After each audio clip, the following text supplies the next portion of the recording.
Hello, everyone, and welcome to Glendale Carbon Conversations. I'm Elizabeth Harris. I'm part of the city's Office of Sustainability, and I'm a Youth Climate Commissioner for LA County. And I will be your guide and host tonight. Thank you, everyone, for coming. And if you're watching it live, thanks for joining us.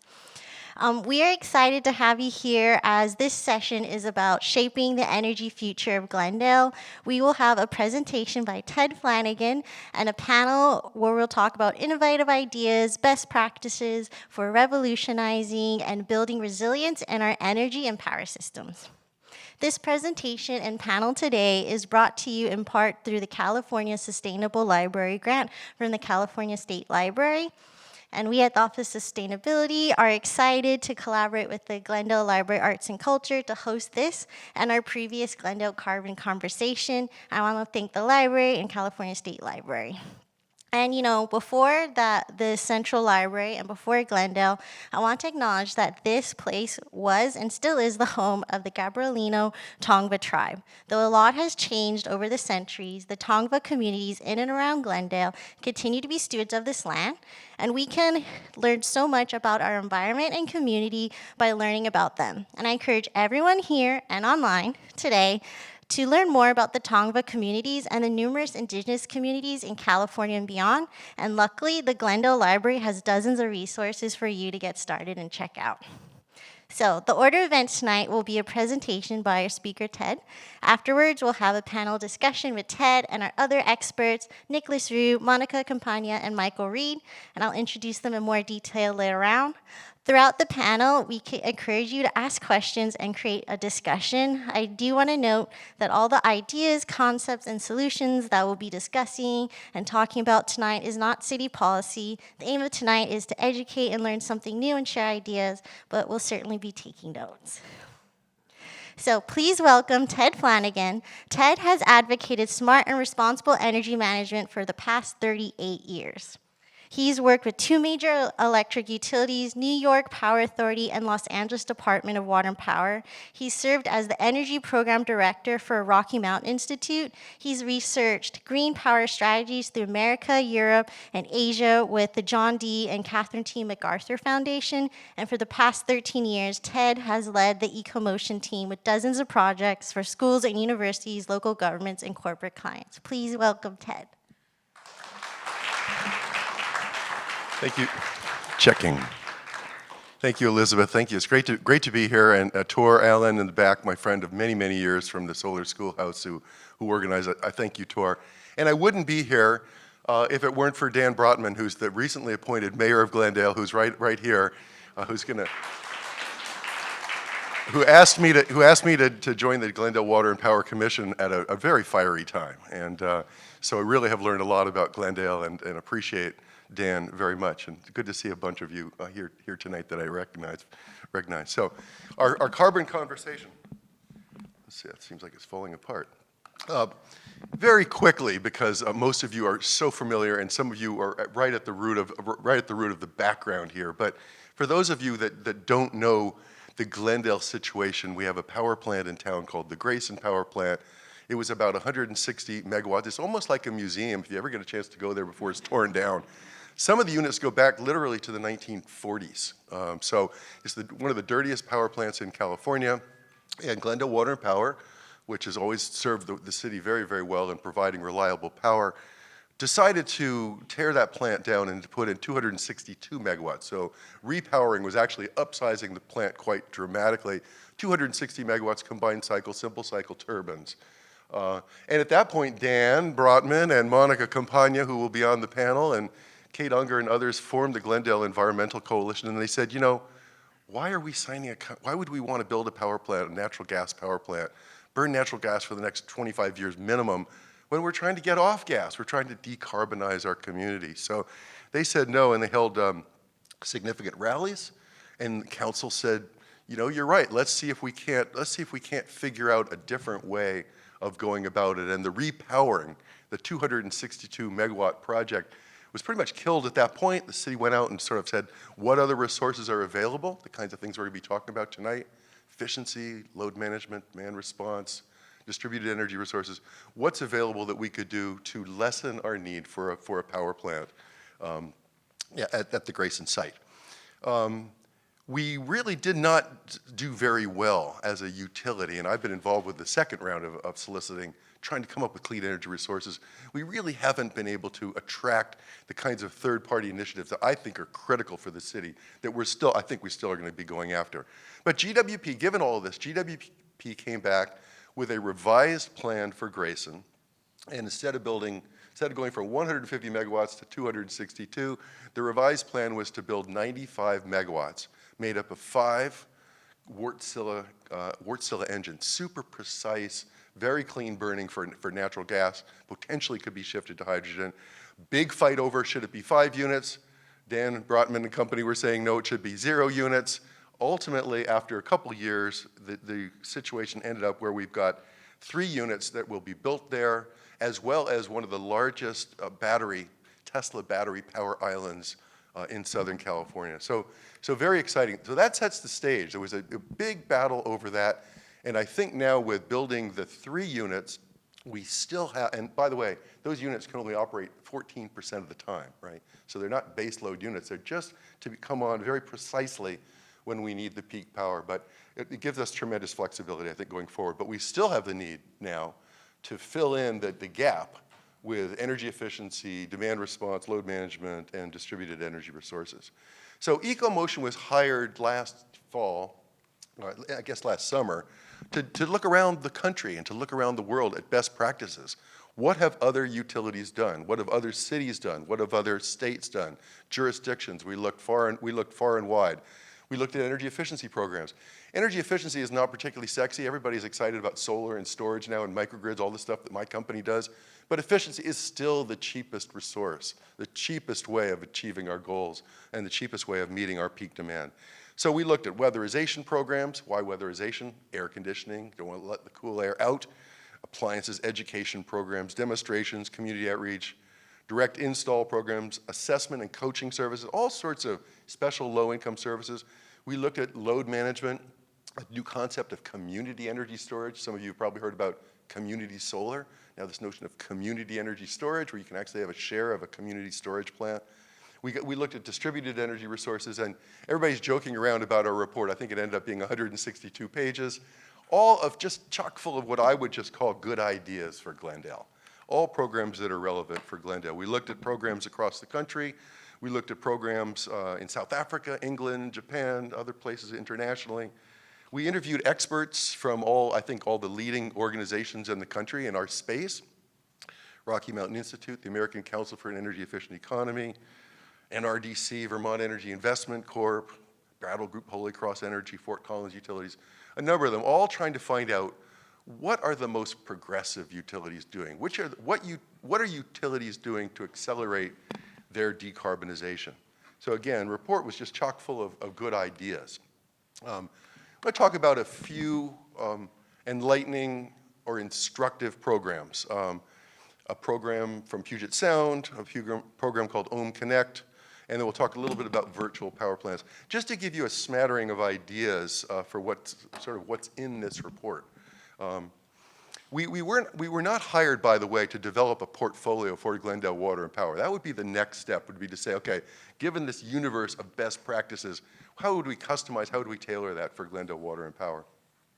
And this evening, I'm also going to talk a little bit about vehicle grid integration, which is a pretty phenomenal thing, and I think you'll be interested in that, and if you don't already know about it. And then we're going to shift to what I call our initial plan, because at the end of this best practices analysis, we decided let's write an initial plan to accomplish the Council's August 2022 mandate for 10% of all properties in the city to have solar. We're at about 2% now. And for there to be 100 megawatts of dispatchable capacity by the end of 2027. So we see VGI, or vehicle grid integration, as a pretty exciting aspect of that capacity. Let's start with Ohm Connect. My friend Cisco DeVries, who is most famous for his work with PACE financing, but he said, you know, the electric utility is pretty old and stodgy. What can we do to to make it more exciting? And so he brought gamification to this whole notion of demand response. So he's got a program called Ohm Connect. You can subscribe to his service. You can enlist or enroll various appliances in your home. Could be an EV charger. It could be a washing machine, whatnot, a refrigerator. And when the utility has a peak demand situation, or actually more accurately, when the independent system operator, the Cal ISO as it's called, is experiencing a peak situation, it calls upon Ohm Connect. And Ohm Connect sends an electronic signal out to all these households, thousands of households now, hundreds of thousands of households actually now, and they all drop their load. Most of it is automatic and some of it is manual. Participants get paid. So a typical participant is paying $300, $400, $500 a year by turning things off or allowing Ohm Connect to turn things off.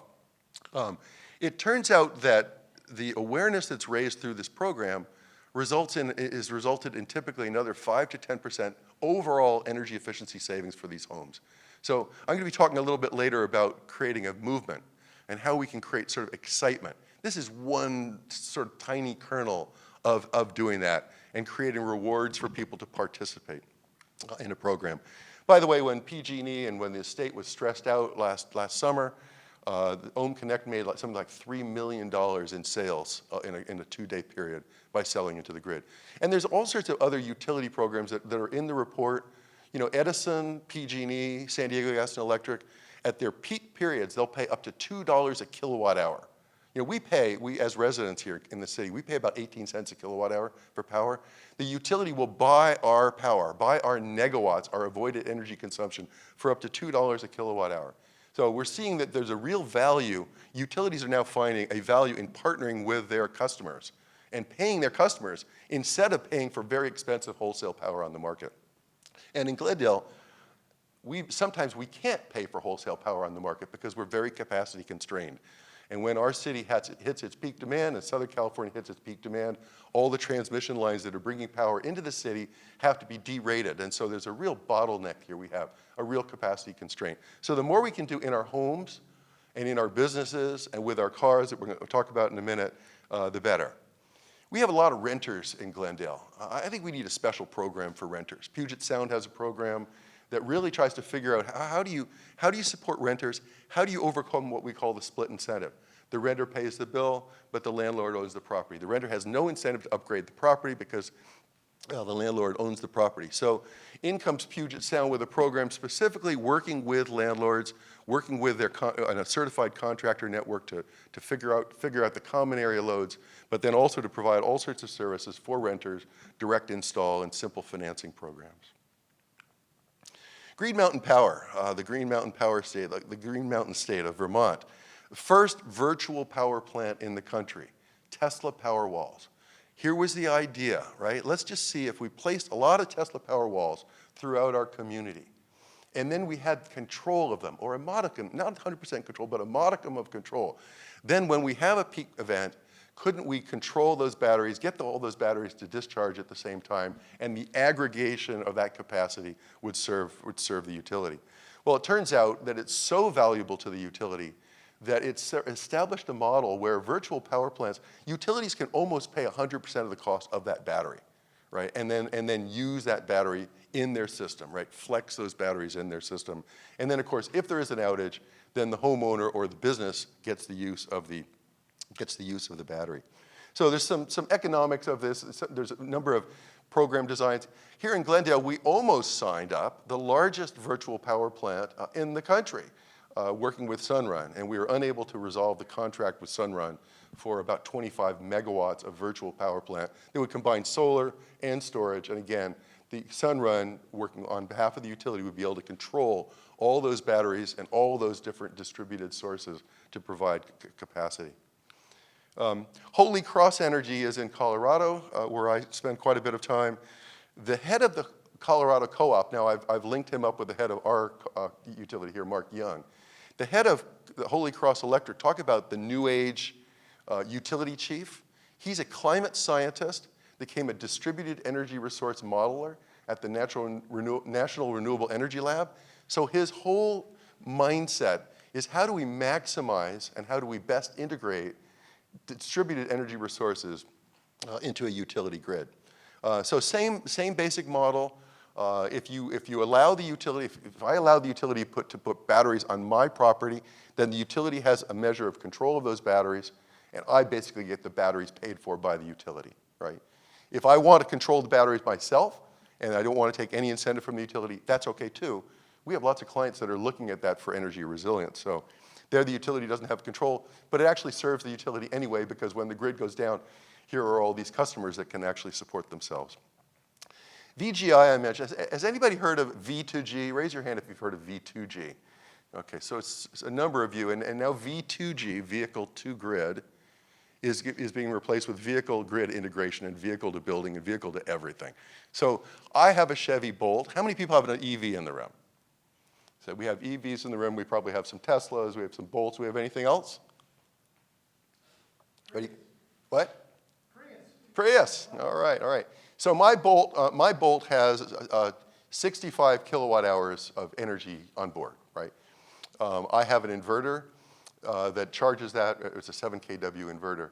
So if you have a Tesla, you probably have about 75 to 80 kilowatt hours on board. Compare that to a Tesla Powerwall, right? About this size that would get bolted onto the side of your garage. That's only 18.5 kilowatt hours. So my Bolt has 4 times the amount of energy in the battery as a Powerwall.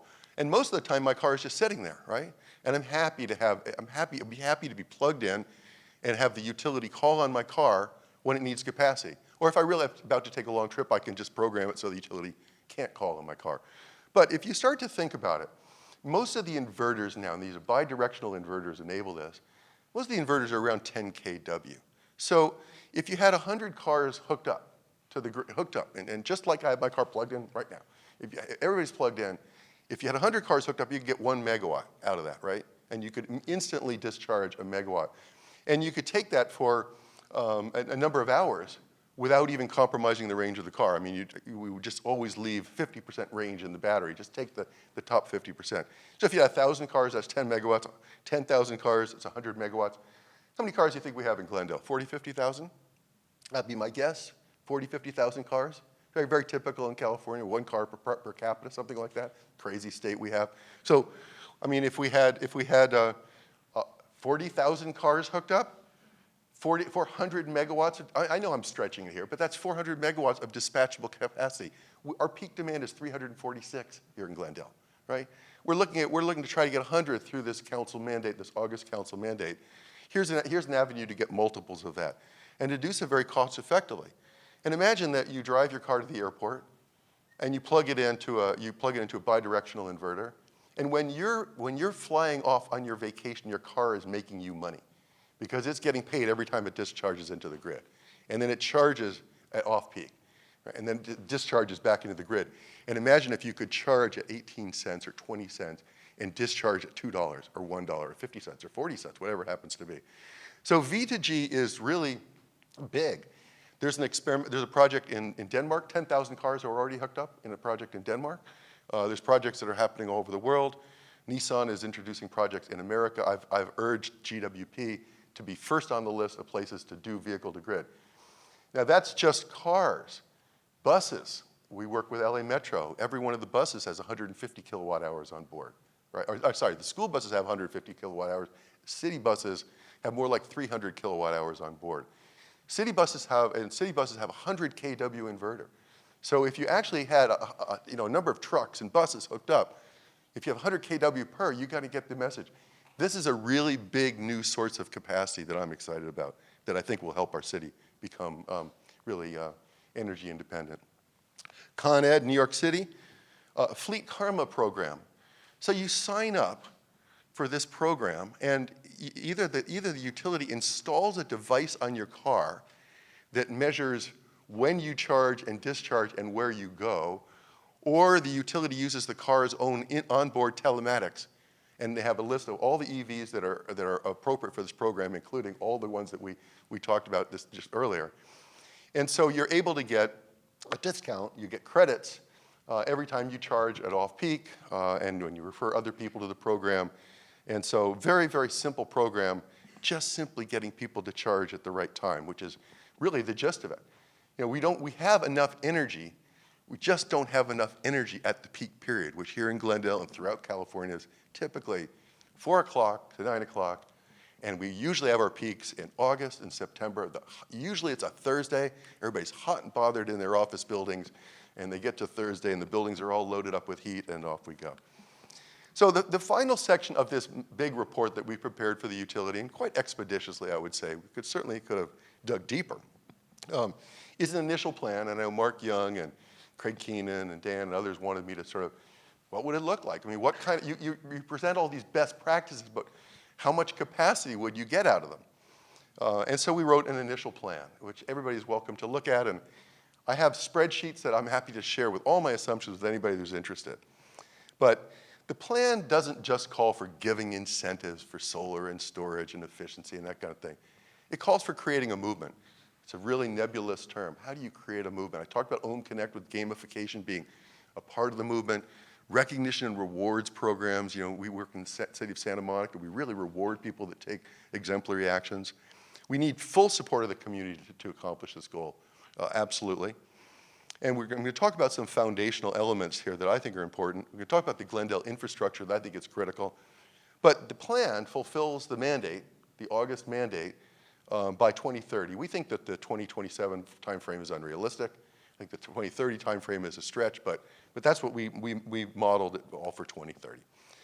We have a 5-point solar plan, net energy metered solar with strong net energy metering policies, and some of you we could talk about later if you want to talk about NEM3 or solar billing and all that jazz, but we don't want that here in Glendale. We want to accelerate solar, not retard solar, as the state is doing now. Feed-in tariff solar, another option. Virtual power plant solar, we've talked about virtual power plants. Community solar, you have an apartment, you don't have anywhere to put solar, but you are part of a community facility, just like the community storage concept we talked about. Municipal solar. All these programs will work if there's sufficient pricing. And William Marin, who's in the audience right here, is with a firm out of the Bay Area. We're actually proposing to the city to implement this plan. And we don't want to do it blindly. We want to do it as cost effectively as possible. But we don't want to let the screens for cost effectiveness keep us from achieving our goal.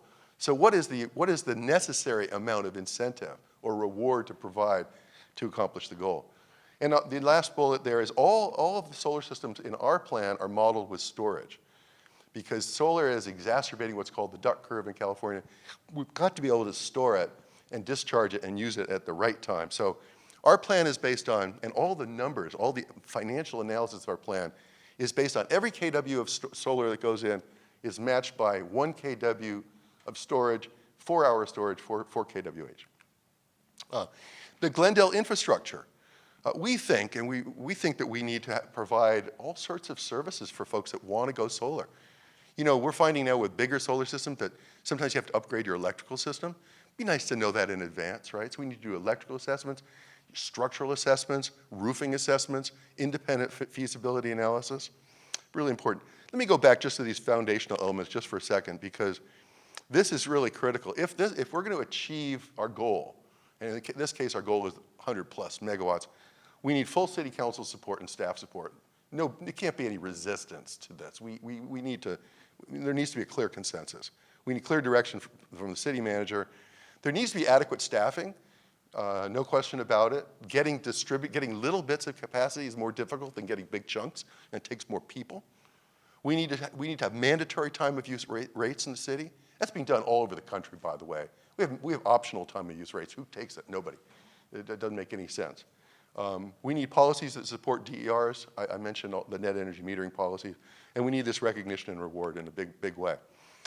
So the infrastructure is also critical.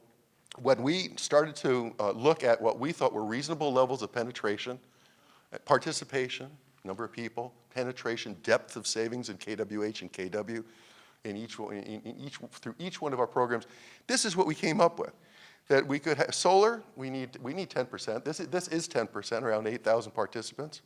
That'll give us 63 megawatts of capacity. Again, if anybody wants to see the spreadsheets. Adjusting the pricing, this is the time of use pricing.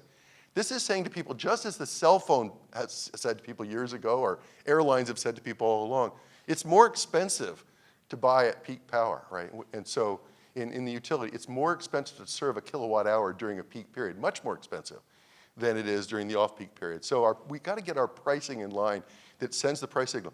That should not raise anybody's bills at all. If they just shift their usage to the appropriate periods, their bills can stay constant. Distributed storage, vehicle-to-grid integration. This is my midpoint number, which is only 9 megawatts.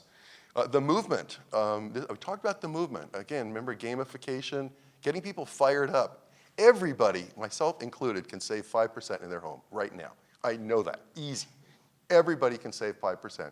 Most people can save 10 or 15 or 20%. We have to figure out a way of getting them fired up and excited to do that. And it's not just about saving money. It's got to be about feeling good and feeling like you're part of a community movement. Doubling efficiency, distributed energy resources, so we end up with 112 megawatts. So I call it the Solar 100 Initiative. I'm already trying to come up with a clever name to make people happy about it. It's just a working title. But what does it cost? And Mark Young was a little disappointed with me when I presented to council. He said, Ted, you forgot to talk about costs to the council. Well, I think when we add up all the costs of doing what I just talked about, and we're modeling storage at $1,000 a kilowatt, $4,000 a kilowatt hour, and solar at $4 a watt, $3 a watt, $2 a watt in different sectors, we come up with a cost of around $400 million. That's for 112 megawatts. I think that's less maybe now than the 3 Wärtsilä engines going in at Grayson, which are 55 megawatts running 14% of the time.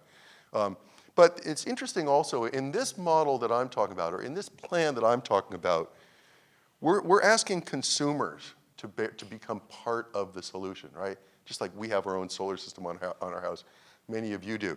So of that $400 million, about $158 million is paid by consumers, and the utilities actually has a cost of about $250 million.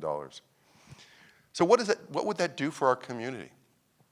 And well, it would give us price stability, as we're locking in. When we lock in a solar system today or a distributed energy source today, we're buying at today's price, we're locking in power, we're hedging against future utility escalation. We're locking in long-term savings. I know the solar system on our house, we have a net cost of about $12,000, and we have a $40,000 savings stream coming to us over the next 25 years. We have local control, right? We're going to be taking care of our own resources within the city limits. We create local jobs that spur economic development. We clean the air through our clean energy. We decarbonize. We meet our decarbonization goals. We achieve more energy independence.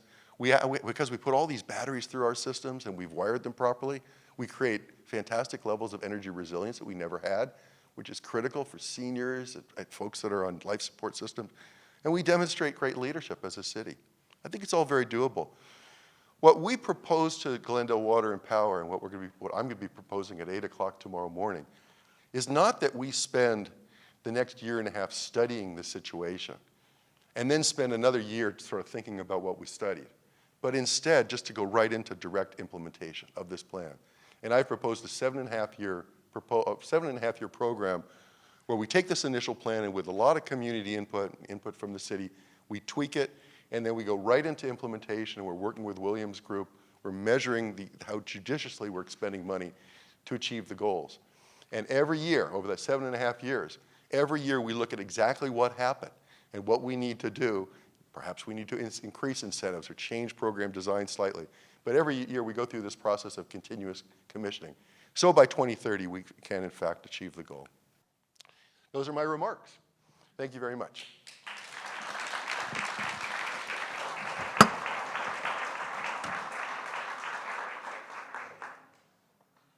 Thank you, Ted. We really enjoyed it, learned lots of new things. So I'd now like to invite our panel up to the stage, and I'll introduce them, but we'll turn off the presentation and projector so that you can all see each other better.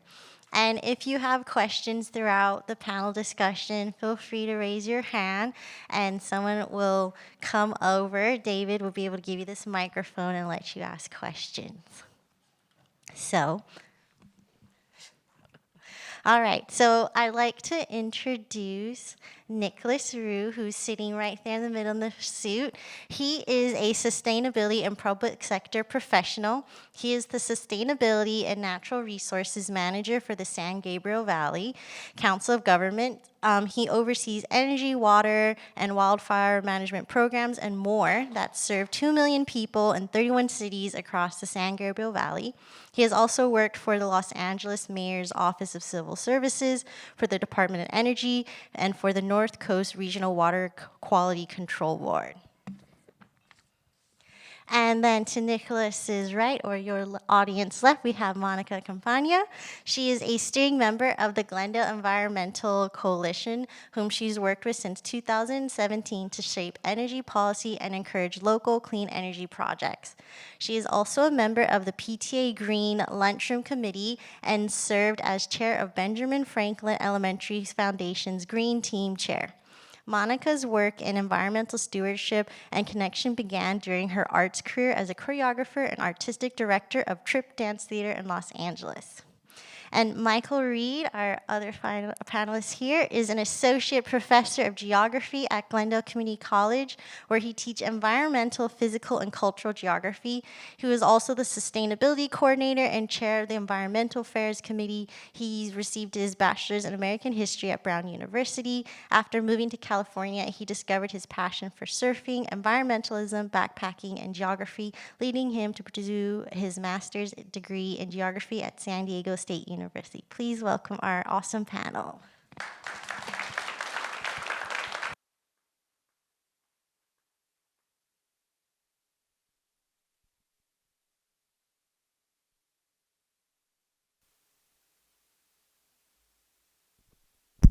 So, hello everyone. Thank you for coming today. And I like to start by asking our panelists a simple question to warm us up. I think what you talked about, Ted, is amazing, and what we see other activists and community members do is also amazing. But I feel like sometimes as the average person, or maybe because I'm on social media a lot because I'm a younger person, it seems like being an activist and environmentalist, you kind of have to do it perfectly. But I think what we kind of learned today, it's collective action and collective steps. So, what's an imperfect environmental action that you've taken this week? And everyone in our audience can also raise your hand if you participated and can relate. So I guess, for instance, I normally take the bus, reduce our carbon footprint. But this morning, I was really enjoying a lion, so I had my partner drop me off by driving me into work, and then he had to drive back home. So that was my imperfect environmental action. Does anyone else relate to that? Awesome. Ted, would you like to share your... No, I really don't want to. But I had my... Oh, that's good. That's why. No, I'm not sharing. That's fine. No. Would you guys like to share an imperfect environmental action you've taken this week?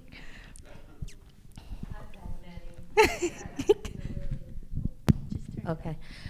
Well, the big one was I flew across the country. I mean, I was on an airplane, yeah. I can relate. The joys of travel. This is something I was actually just talking to students about today, because we were talking about relative amounts of emission in various countries, and students, particularly students who are really hesitant to do anything about this for whatever reason, they often turn immediately to China and the admittedly huge emissions of China from their coal-burning power plants. And if you explain to students that they're also the largest manufacturers of solar panels, they're the largest electric car market in the world, they're really doing everything in an attempt to get themselves wealthier. Some of them will say, well, doesn't all of that emissions from the coal plants negate everything else they're doing? And they use words like negate, which my response initially was, well, that's probably not the right word, but I pointed out that I drove here today in a hybrid car. And that's not the perfect solution. Yeah, it gets 40-some miles a gallon as a truck. That's great. But it's still a car I have to put gas in every so often. It's not perfect. Does that mean I should have bought a truck that gets 12 miles a gallon? Or one student spoke up and said, are you saying if I could save 20 children, if I could save 10 children, but there are 20, I shouldn't save any of them? right? So we had this same conversation, but I think we're all in that world. You know, students are born into a world where they say, I didn't cause this problem. Why do you want me to feel guilty for living? And of course, the answer is I don't. I want us to work towards doing better. Yeah. Hopefully you don't blackmail us with these answers later. As a sustainability manager, you know, I'm not perfect as well too, but I think the thing that I did that was different, maybe not on an energy standpoint, but maybe it's on a waste standpoint. How many of you, first off, as a raise of hands, do composting of some sort? You have your own bins? Oh, okay. It's a good crowd. Yeah. I have a compost bin at my family's house too, but unfortunately, I think some of you may know, you know, there's a lot more things you can compost these days. It's not just like your fruits and veggie scraps. It can be like napkins or other types of ware. So I will admit that I don't always put my napkins in the compost bin. And I know every little bit helps too. So every little bit I don't do, I realize is also not great. So I gotta be better at that. Totally, I can relate to that. Sometimes it's easier just to put that one thing in the trash, especially when your compost bin is overflowing. But I think we heard a lot about Ted, about some of your work, and I was able to read your bios. But it'd be kind of good to hear from each of you, like what got you involved and passionate about sustainability and about energy? Because I think some people here might want to pursue that kind of career for themselves, but also I think it'd be kind of good to know how everyone can approach this topic from different backgrounds. Would you like to start, Ted? Okay. Yeah. I was really moved by the anti-nuclear movement. When I was a kid in high school and college, there was just a huge push in the United States to build nuclear plants. And I was just so opposed to that and became enamored by, you know, civil violent or nonviolent direct action, civil disobedience. And I became a trainer for the Clamshell Alliance, and we, you know, taught people all about nonviolent direct action, and we hosted the big Seabrook demonstration back in New Hampshire. And there was a time when we thought, you know, it was all peace and love, and everybody had long hair, and it was, you know, it's just like, why would these capitalists be building these huge nuclear plants that could potentially wipe us out? And you look at what happened with 3 Mile Island in Harrisburg, the Harrisburg area, or you look at Fukushima, you look at Chernobyl, you look at these exclusion zones that had to be created forever. And, you know, I'm from New York City. We have the Indian Point reactors that are just like 20 miles up the Hudson from New York, that if one of them, and one of the reactors did crack, one of the containment vessels did crack, but didn't release gases or emissions, but you would have to, you know, basically evacuate New York City. Or at the time they were trying to build a nuclear plant on Long Island at Shoreham, Long Island Lighting Company. It was like, there's 3 million people on Long Island. You can't get people off of Long Island in an emergency. So that was really the beginning. And then after doing that, I said, you know, there's got to be a more positive way of going about that. So I went back to college and studied economics and resource planning and became much more on the solution side as opposed to the demonstration side. But I think both are important. That was very cool. And Michael, would you like to go? Yeah, I can actually trace my interest very specifically to a lecture at college. I was trying to become a newspaper reporter, I thought, although I long ago realized kind of the writing on the wall for journalism, and I switched to another field where you can study anything you want, geography, right? And as long as it's about space, then I can do it. But I could kind of see that newspapers were in trouble, but I wanted to get my foot in the door in journalism, and they assigned me at our very good daily newspaper to go see a guy named Steven Schneider, who I think was working for NASA at the time, and working with someone many of you have heard of, James Hansen. And the lecture was about something called global warming. And I took notes. What? These national parks I just fell in love with are going to possibly be destroyed in my lifetime? And if I have kids, sea levels are going to come up and storms are going to get worse? That sounds bad. I hope they're wrong. I mean, I remember very clearly thinking, I hope these scientists, because you know that's the way science works. You hone in on the truth over time, on the best you can predict things. And at that lecture, Mr. Schneider, who's passed away since, recommended a book called The End of Nature by Bill McKibben. And so in my free time, I read a book called The End of Nature, which I still recommend. It's the first book for the widespread public about global warming. And, you know, if you haven't read it, he made the very persuasive case, spoiler alert here, that if we are changing the weather everywhere, And if the way we've conceived of nature is that which is unaffected by humankind, then there is no nature anymore. And at the time, that seemed very radical to me, and today seems pretty prima facie obvious at this point. So that, for me, that was the beginning of, taking a family's love of going to parks and hiking around and eventually being very worried that things I'd fallen in love with were under threat. Yeah, no, these are great stories. I think for me, it actually also goes back to high school as well. I might be dating myself in some sense, but a lot of high schools, I think, like early 2000s, started to offer more environmental science classes. So I had the opportunity to take that class, and I really appreciate it.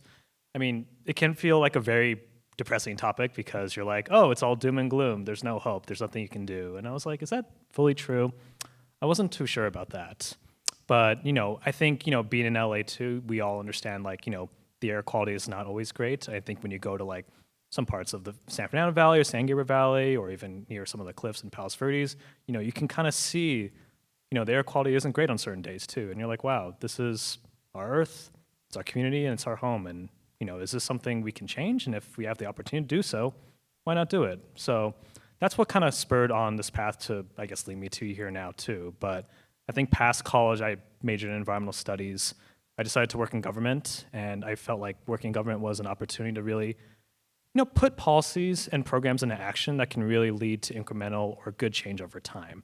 And I think in the energy space, as all of us are here too, we understand that this is really one of the best areas to, not only address climate change and do types of greenhouse gas reductions too, but to, really create a future that I think can, really spur society in a lot of other good ways.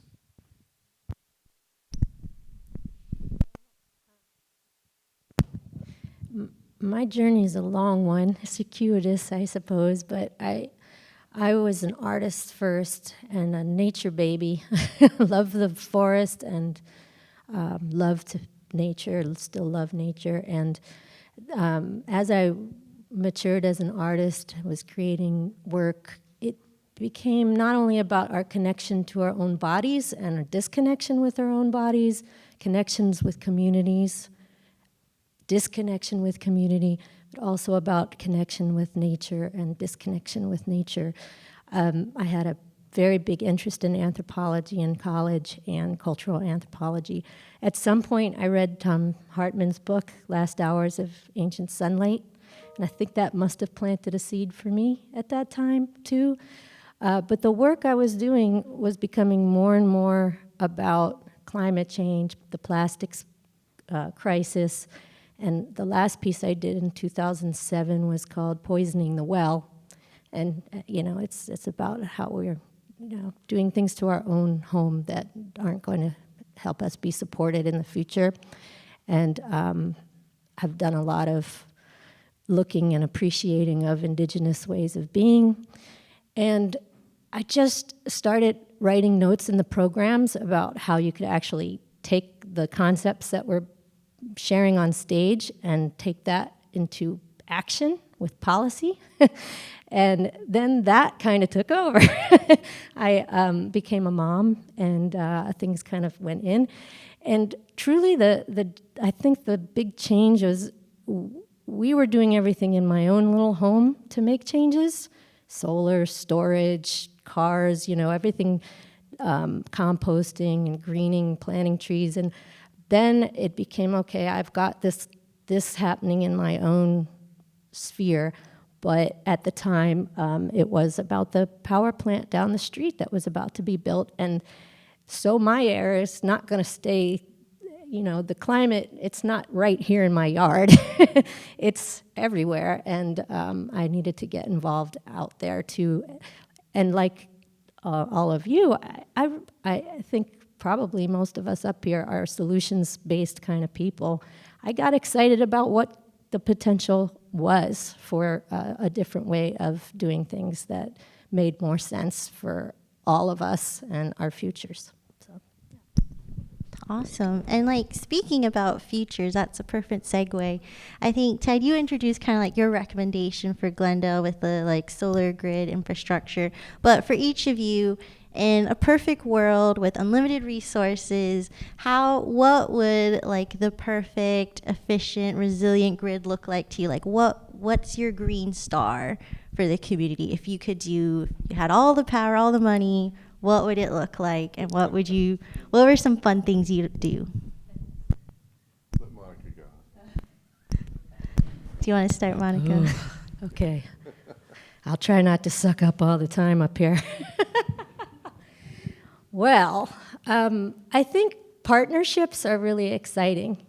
And so whenever we can have like win-win situations where, say, a multifamily building or a school district or a community center can have help incorporating efficiency efforts, solar, storage, and I love microgrids. I like the idea that you're creating like this little area of strength that the community can draw upon if need be. And in doing that, you're helping not only the people that live right there, but the people that might need to come there if they need power. So, I mean, I could envision the school district having storage in the summer that gets filled and used by the city when the city doesn't, when the city needs it. I could envision things with school buses, as Ted mentioned, the vehicle to grid integration is just really exciting. I could imagine car parking lots. We have a lot of car lots in Glendale. Every car owner getting information that's buying an EV about our new program that we have here in Glendale, where you can sign up with Sagewell and get money every month for just charging off peak.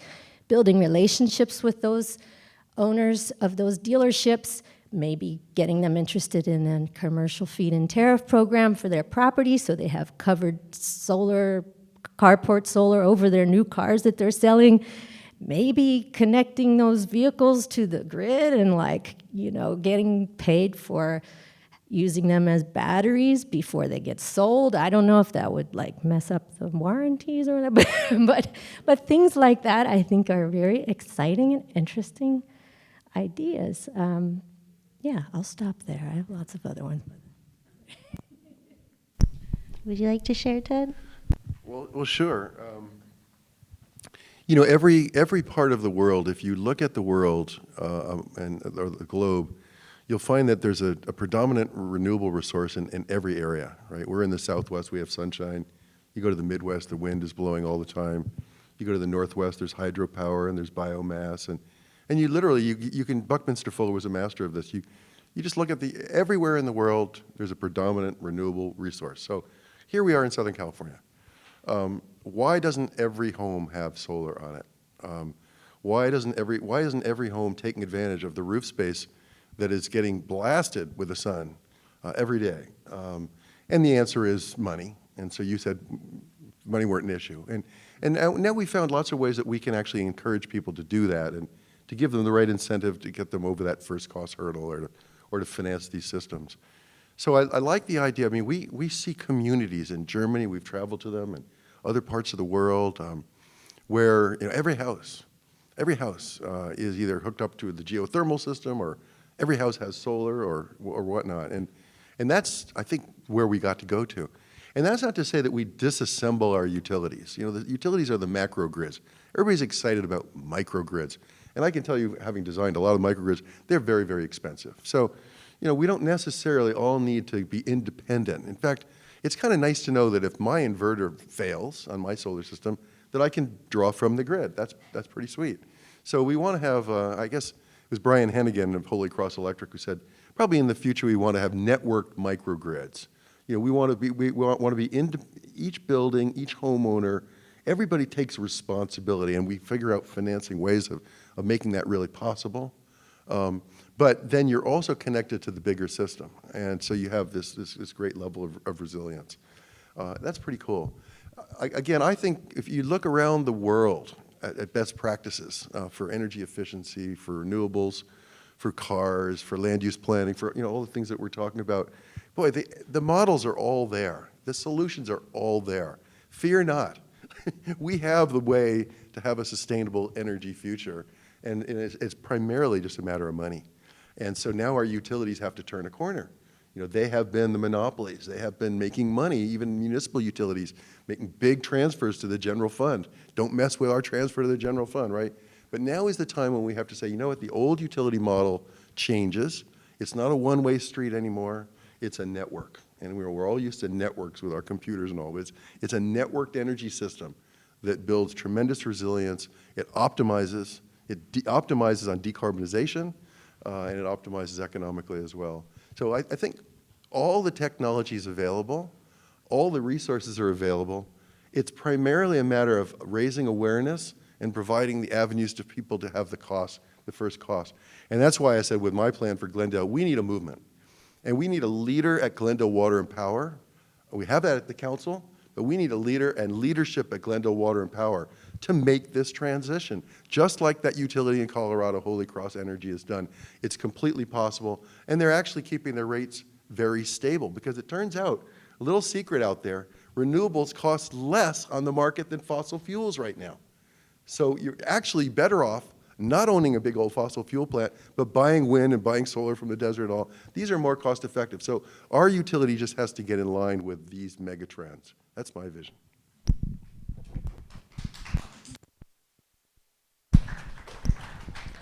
Michael Nicholas? Yeah, I like your question is about what's the dream look like?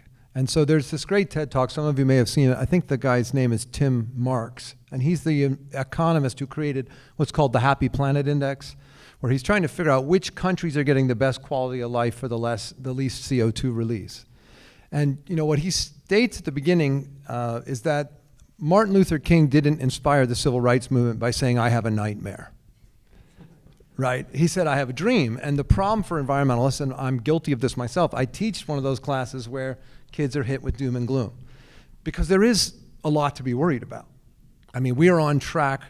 The really good news is that 15 years ago, when I would lecture and I would show them the IPCC reports, I would have to tell them that we are right now, with what we're doing, on track for something like 7 or 8 degrees Fahrenheit, 4 or more degrees Celsius by 2100. And when you start translating that into what that means, it's absolute devastation in just a generation or two.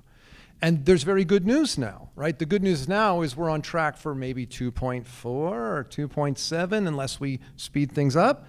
Okay, so there's good news. Of course, there's bad news too. Some of you know that 2.4 is pretty brutal too. So increasingly in my class, I'm trying to get to what's that dream like? And I'm old enough and been doing this long enough now that I started teaching in 2000 at Glendale College. And students, and I've been saying this to my classes lately, and some of the students are here, that I remember students laughing at me for being so naive that I thought that many of us would be driving electric cars before I retire. And they would laugh and say, "Mr. Reed, those cars will never be anything. It's so cute how naive you are." And whatever else you think of Elon Musk, we should, and his somewhat regressive ideas, we should thank him for making electric cars sexy. Because now many of my young Glendale College students who like fast cars desperately want an electric car. And what I've been trying to tell them for years, and some of the same students who would really push back on me 20 years ago and would say, "Listen, Mr. Reed, if we do what you want to do, we're all going to be living in caves with that wool sweater you keep saying you like so much. And I don't want to live in the dark in a cave with a wool sweater." And what I kept trying to explain to them is the future I was envisioning was not a worse future. It was more like Star Trek: The Next Generation than it was living in a cave with some sticks trying to start a fire. That I was imagining electrifying things, not having to feel guilty that I was raising young children in an area that might give them asthma or lung cancer through no fault of their own. A place where the cars won't be as noisy, where following behind someone in traffic to get to the beach doesn't mean I'm breathing in particulate pollution. Like I can imagine, and finally, this back to Bill McKibben and this idea that there's nature and there's society. That is a really problematic idea, it turns out, right? So we talk about some areas where we can just do whatever we want because we've already ruined that, and that's no longer part of nature. I'm really excited about the idea that we might start to realize that everywhere we live and interact, we need to do it as cleanly and is greenly, and literally greenly. Like, there should be a lot more plants in South Glendale. It's hard to do now that we've built it out. But this idea that, well, we'll leave a natural space somewhere else and we'll just leave in the concrete with the dark roofs that are getting sun on them all day is highly problematic. And it doesn't lead to us making the choices that in the end will save us money and make lives better for ourselves and our children. So.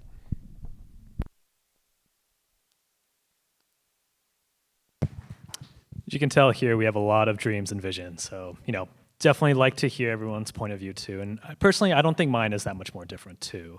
I mean, ideally, I think, as a younger person, perhaps, my dream would really be to make sure that we don't have climate change to worry about anymore. Obviously, change is half of the phrase too, so there's always going to be some type of adaptation that we need to do to it. So I think, one thing that maybe is maybe not as sexy to talk about though too is really just the infrastructure itself. A lot of our infrastructure, nationwide is debilitated or overdone or, could really use improvements. I think it was American Society of Civil Engineers. They gave us like a D+, I think like maybe 5 or 10 years ago, which is not great. I mean, that's for like bridges, waterways, everything. But, when we're really looking at developing like a clean energy future, it really means having really a resilient grid. I mean, people joke on the West Coast like we don't have weather, but, we have, facetiously like wildfires, earthquakes, things like that. But, just try to imagine though too, if we did have an earthquake or if we did have a fire, like people have to evacuate, people can't access, technology in certain ways. So it's really fundamental how much energy matters, because if we don't have it, society can't function. We go back like hundreds of years or so. So if there's a way to really develop an energy resilient grid, whether, it's updating our transmission lines, weatherizing our homes, like those little things with, unlimited resources and funds, it could really make a difference for us and really allow us to not have to live in fear of like certain events that we may not even have some control over. And I think also too, what really matters too, I know we focus a lot on technology and funding and things like that too, but there's also the maybe intangible human aspect of too, is just really a culture that truly understands too. And I think, as more and more people, grow up, they realize these little things are happening, like there's sea level rise, half the state is on fire, there's, a lot of, building retrofits or things we need to deal with, like all those little things and being able to understand and try to do our part is really going to matter too. So every part or every little thing, like I think Tara Elizabeth was saying too, like, there's a little bit of waste we can get rid of or be a little more energy efficient. It does matter in the long run. So I just want to encourage us to all continue to do that. I mean, we can all live out our dreams too for a climate resilient future. Cool, thank you. I love all these dreams. I mean, it'd be really ideal if we had unlimited resources to achieve any of these. But I guess before I continue, I do want to open up to our audience here today. So if any of you have questions for our panelists, feel free to raise your hand. We'll come around with a microphone. If you don't have questions right now, that's okay. Just raise your hand while they're talking and we'll have someone come over. So do we have any questions right now? Oh, we have one question. Thanks. I just want to ask the audience, how many are students right now? So junior college or city college, community college, high school, a little bit of both. So one thing I just wonder for the panel is how to engage more of these students. And some of the things that are being talked about is to create space in schools for them to actually work on being part of this movement and helping shape this movement. So if anybody on the panel could add some thoughts to that. Do you want to start, Monica? Well, first of all, TOR and Solar Schoolhouse have really pitched in Glendale and done a lot so far, and I really appreciate the work that you're doing. This generation coming up, I mean, it's on your all mind every day, and having a way to do something about it is so important. I do a lot of work in elementary school in Glendale, and I think every school can be a laboratory for experimentation. It should be integrated into all the schoolwork somehow, but there really needs to be this tangible experience with clean energy, with urban greening, with plants, with how to create circular systems with waste. All of that stuff is ripe for tools for teachers, and I'd love to see like solar schoolhouse come into every school, every grade level, all year, and hit every child every year. Programs like that just will spark ideas and create a climate of change for the better. So we won't have to talk about should we, but we can talk about how we're going to do it. So yeah, I think it's really important. I'll jump in and say we've worked in Santa Monica for a lot of years. And one of my very favorite programs that we did in Santa Monica involved students. And we just said, let's have students go door to door in Santa Monica, canvassing neighborhoods. And we had them trained, and Stephanie, raise your hand. You were one of them, I guess, at one point. But I think at the end of the summer, by the end of the summer, these kids had approached 7,000 homes in Santa Monica. They were trained by our solar experts. So the idea was to identify really good rooftops. And so they identified really good rooftops, and they knocked on doors. I think there was one dog bite incident, if I remember correctly, but that was the worst of it. And then really good rooftops, we had the mayor, who was a friend of ours, write a letter to the homeowner saying, did you know that you have a really good rooftop? And if you'd like some information about the economics of putting solar on your rooftop, call us at Solar Santa Monica. So I think students can be incredibly valuable in this, in being the front line. In the Coachella, one other little quick story is out in the Coachella Valley, we were doing all the greenhouse gas inventories and the climate action plans for Palm Springs and Palm Desert, all the cities out there. And some of those cities are very progressive, and some of those cities are not progressive at all. And so we developed a body of students. We had 20 student interns. They were called Green for Life. They all had these bright blue T-shirts on, and they went to every single council session where we had a contentious issue on the ballot. And they were there to say, this is our home. Thank you very much. You guys, meaning us, have largely screwed it up. Get out of the way and let us now, decide what to do with our communities and how to decarbonize our communities. So we have to. I think getting youth involved is critical. It can't just be ideas from people like me and the folks of us on the panel. And we also, it's not just students. Here in Glendale, we have a very strong Armenian population. And we have to figure out how to work effectively with the Armenian population. By the way, all the Armenians up in our neighborhood, they love the EVs. How can we get that particular demographic as excited about solar and storage and energy efficiency and all the other stuff we're talking about as EVs? I think it's important. So we have to go to every sort of segment in our society, whether it's breaking it down by ethnicity or breaking it down by age, but we have to find ways for all these different groups to plug in. Because this movement that I'm talking about, it's like an acupressure exercise, right? It's like we're touching a lot of different things to make the whole be effective. Michael, you work a lot with students over the years. Yeah, I was gonna, you made me think of something else that I wasn't gonna say, but I wanna touch on, because you're absolutely right that for some of us, for myself, getting out in the natural world and experiencing the closest that I come to awe or religious experiences, that's been kind of a very upper middle class way of interacting with nature for a long time in our country. And that came from my parents, who were, kind of working class people driving me out west to see national parks. I was a city kid back east. I'm from New York and Rhode Island and places back east too.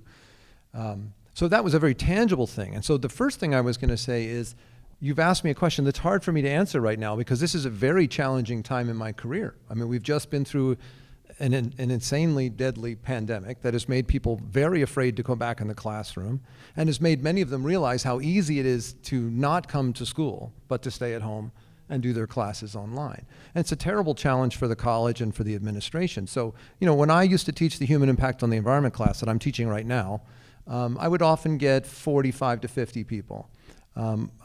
Today in the class there were 9. And that's typical. My lectures on physical geography, where I would take them hiking, and that's what I was going to get to, is just going out and experiencing just the Beaudry Trail right over here by the golf course in North Glendale. many of my students haven't actually gone for a walk and tried to figure out which plants are supposed to be there in the sense that they're endemic and which plants are ornamentals or have become invasive. And just that 2 hours of that is mind-blowing to some of the students. But if they're at home taking their physical geography class through a window on Zoom, I struggle. I want to hear you people tell me the answer about how we can enthuse young people about getting back into the classroom. But I would say that I have found over 25 years of talking about this now, almost 30, that it's very hard to get someone to care about something that they're not emotionally interested in. And that might be because they realize they can save some money. There's an emotional aspect to money. We all know, right? Ask any married couple. There's definitely emotions involved with money. And I mean, my solar system that I finally bought a house, and it took me a long time because I'm in California, but it's already rapidly paying for itself. And apparently I didn't estimate very well. It is going to pay for itself and then just be extra money much more rapidly than I expected. So there's emotions there, but what I'm really getting at is, people need to have, how do you get beyond fear? I mean, fear is a motivator of a sort, but how do you get beyond fear to where love and, a balance of love and fear is what is spurring you to action? And I don't have the magic answer, and if any of you do, I've got a job for you at Glendale College, Did you have the answer?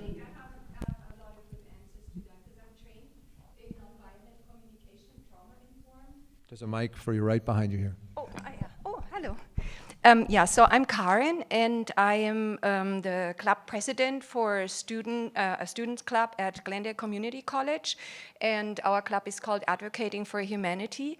And I've been thinking about this my entire life. How do I get people to care? Not only about little children, which is tiny, or the future adults that we are raising. They're not just cute, but they are the future. These are they hold everything about us. They are the ancestors, and they are the future. And so from my own trauma history of growing up in a home that was highly patriarchal, hierarchical, I had to first dismantle the whole system. Like, how can they not see the cruelty towards their child that they are doing on a daily basis? And I saw that repeated in school and in the workplace and in college even, that like ongoing repetition of cruelty against humans. And I realized that by being treated like an object that can be shut up, be told to, like, that everything about you is wrong, technically, like I'm going extreme now, but when you're treated that way, you're being dehumanized. And the humane in humanity is what we have to focus on in order to make a difference, to get the emotions involved. We must have compassionate classrooms, and it starts in infant daycare, preschool. TK, I owned a preschool as well. I'm walking my walk.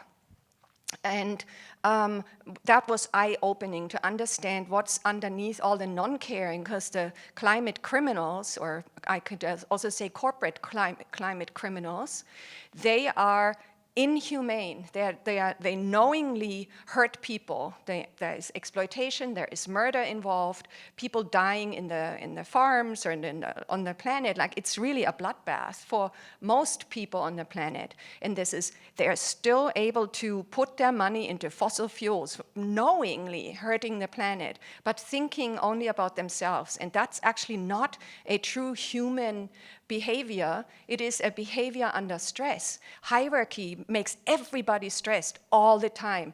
Like, whatever you want to call the climate criminals on the very top, they're not sleeping and having the wonderful life. They have the 100-yard yacht maybe, and the 16 houses and whatnot, and their private planes, but they are not really living the life that we are meant to live. We are here, when we are relaxed, humans, like all animals, when we are relaxed and feel peaceful and safe, we are the most sociable, we have the best ideas, we can learn, we can think. That is our true human state.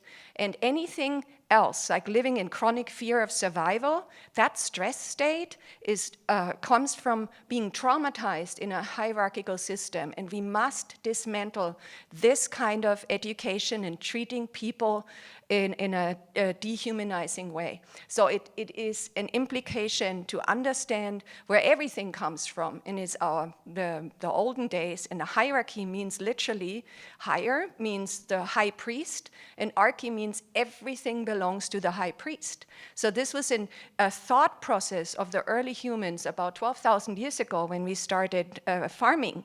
And figuring out how to have a good life and everybody safe, and in the Fertile Crescent and Mesopotamia. That was the time when people didn't know that there wasn't any God throwing flashes or something. I'm going to cut it shorter. But there is so much knowledge to understand human thinking, human education, to then go into this. This is the result of being chronically stressed, chronically scared, chronically means we are mistreating others with the anger, with the fear. We are not being really humane. And that is where the key is. The compassion is the key to the survival of the planet, of our species, and everybody else. So talk to me. I'd be very glad to share more. Awesome, thank you. We have a question over here.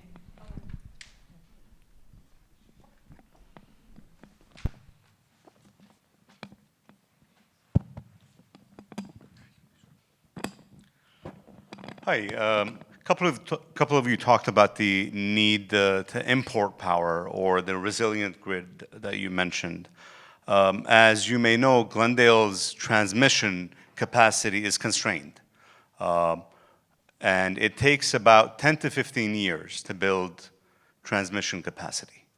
At what point should we start building Glendale's capacity? Well, we've been told that it's.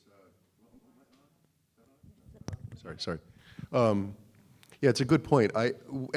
We just got some additional transmission capacity, by the way, from the Intermountain Power Project for Glendale, but we've been told that we're basically capacity constrained, and that there's no way to add transmission capacity in the corridors that are. I'm so sorry, this is a stupid question. What is that? What is transmission? Yeah, Those are big. Those are the big, huge power lines that come into the city. Thank you. So those are called transmission lines. So, no, I'm glad you asked the question. Of course, Yeah. No, but the it's- power system is, we got power plants typically, and then you got the big transmission lines, the big high voltage transmission lines, and then they come into a city like this. They come into what's called a substation, a transfer station, and then they go into the distribution grid, right?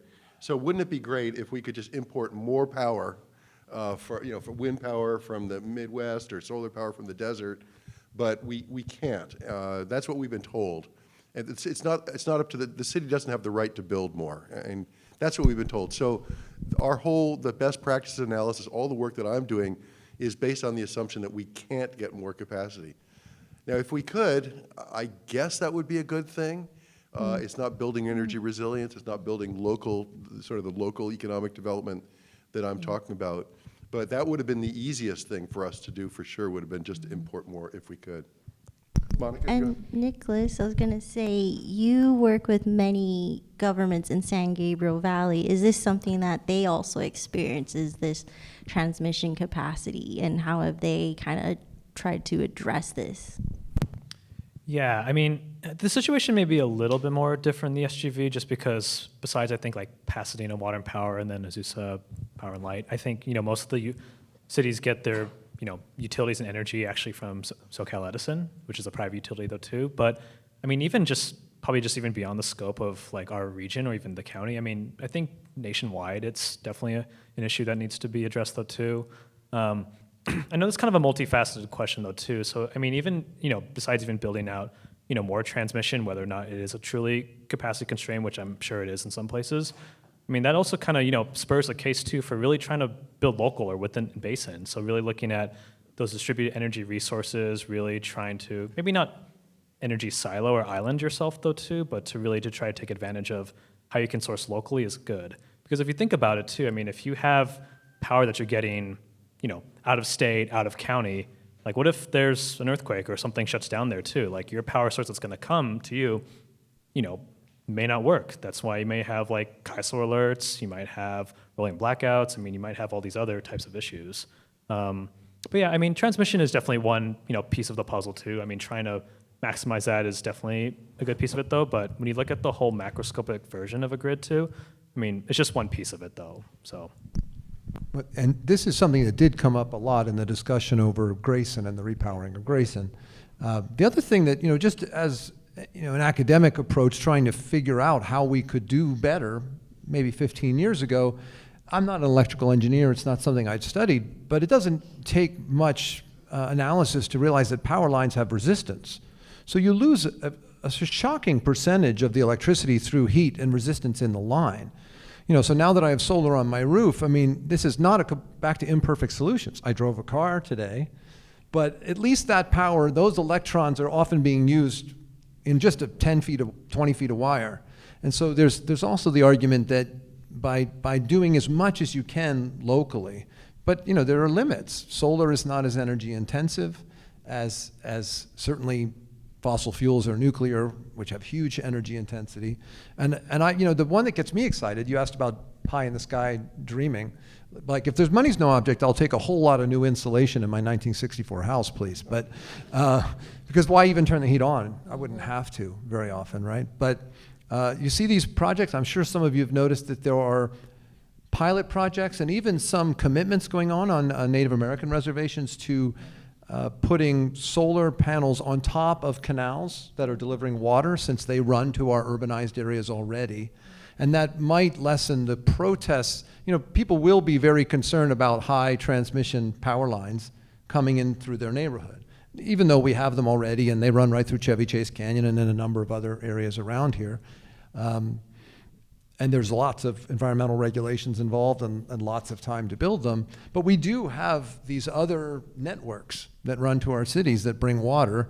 And the idea that you could shade the water, reduce evaporation, and also generate electricity on the way is a pretty exciting idea. And I'm not sure why I didn't think of it a long time ago. It's a good idea. Monica? I'll add, it's really, I think, feels really good to develop an area, add things to it that are going to make it contribute to the grid in an already developed place. So I love the idea of improving, a building or a sidewalk, or providing some shade with panels, or of course we want trees too. So you kind of have to balance those two things, but building up the built environment is, to me, a better solution than building out more into open space when you don't have to. I mean, we kind of have we have to do a bit of both, no question. But the more you can do in places that are already developed, I think that's. Can I add one sort of big picture viewpoint on transmission? That Buckminster Fuller, who I've already mentioned once this evening, he had a whole vision that, think more globally. Half of the globe is asleep when we're awake, right? And so if you could share resources intercontinentally, globally, we would be drawing power from other parts of the world at certain times. Kind of an interesting concept. And so the whole notion of sharing either from regions or continents is really important. And the other thing I want to mention is just that in our society, we need people like all the people in this room, not just to have net zero homes and net zero buildings where our resources actually provide 100% over the course of the year, but we need people to be net positive, right? Like my house, I've got tons of extra roof space. I've already maxed out I've already paid off my power bill, but we need to have policies in place that allow people that can to do more, to go beyond. Sorry. Thank you. We have a question with the cap.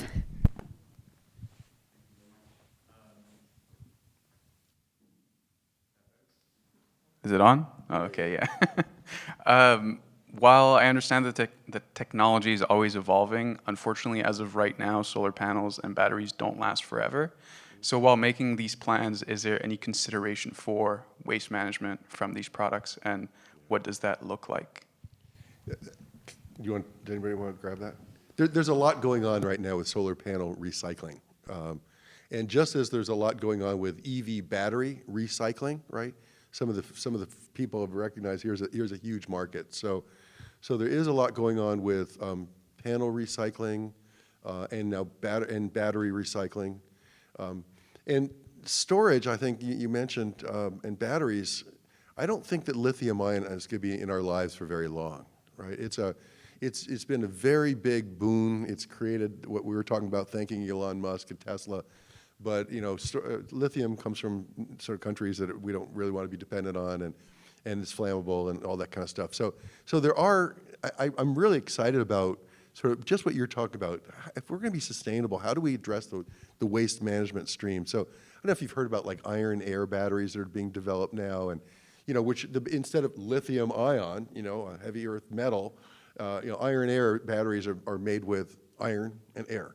Right, very basic, and they actually use rust oxidizing and deoxidizing to store energy. There's this flow batteries that are being developed in Korea that are they're 2 tanks of electrolytes that flow back and forth, and the tanks are the size of this room, right?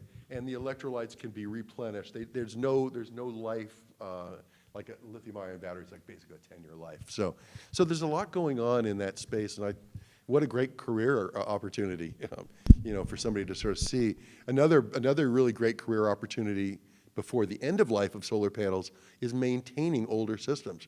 My company now is being asked now more and more to go out and figure out how do we refurbish older systems and give them another 10 years of life or 15 years of life. So these are opportunities for all you in the room. There's a lot of solar companies, but there are now all these secondary or derivative sort of businesses that flow from them. Yeah, I guess one other thing I'll just add on to that too is you might actually want to look at the state, the Cal Recycle Agency.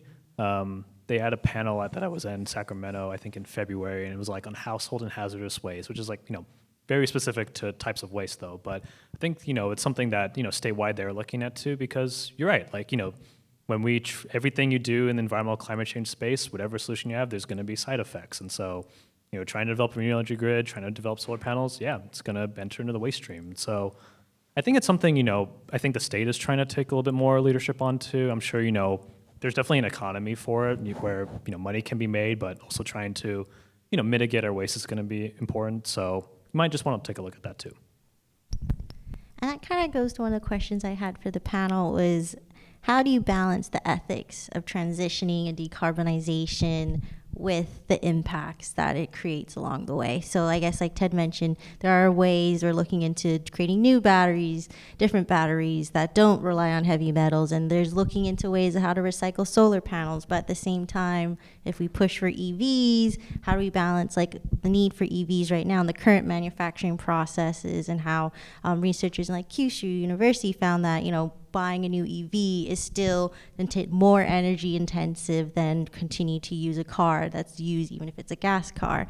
Or how do we balance like getting solar panels when there's a lot of different materials that go into them, and how do we recycle them because there's so many materials? So how do we balance the needs of our community now, which we do need to reduce carbon emissions and decarbonize, but how do we also balance out the side effects of doing that as well?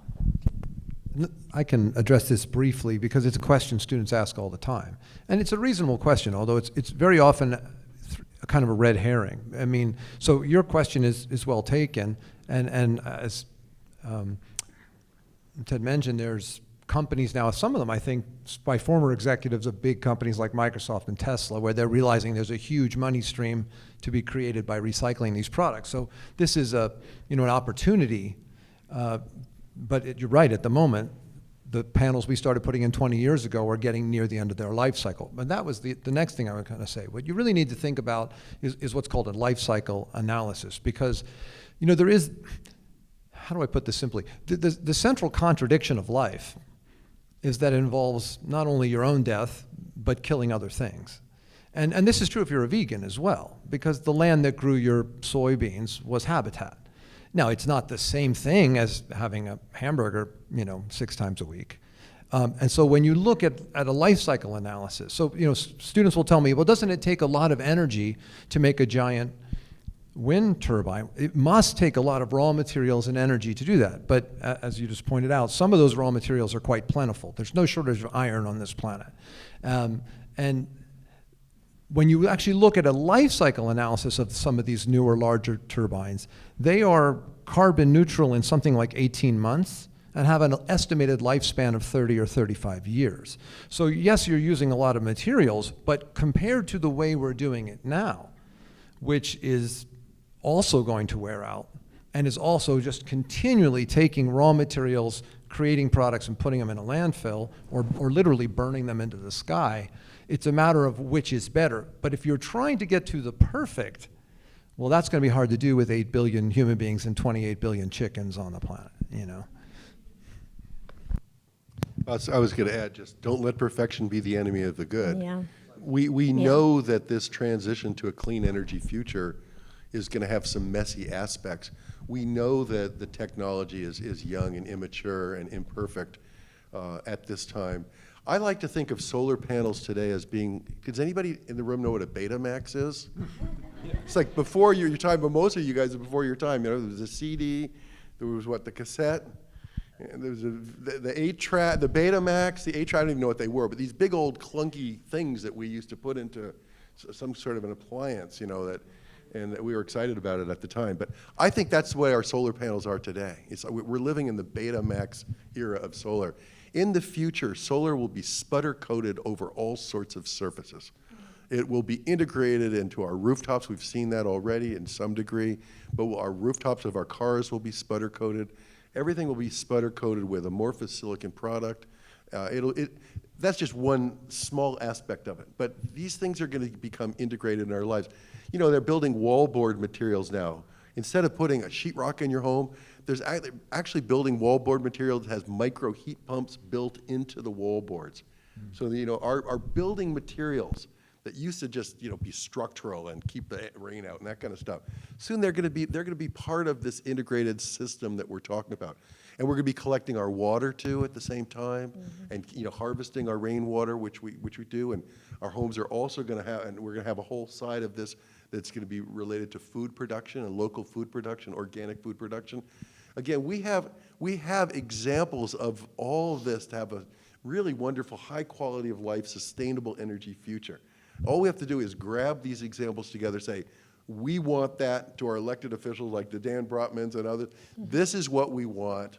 This is what we want as a community. The youth is ready to jump in and make this happen. And I find it very encouraging.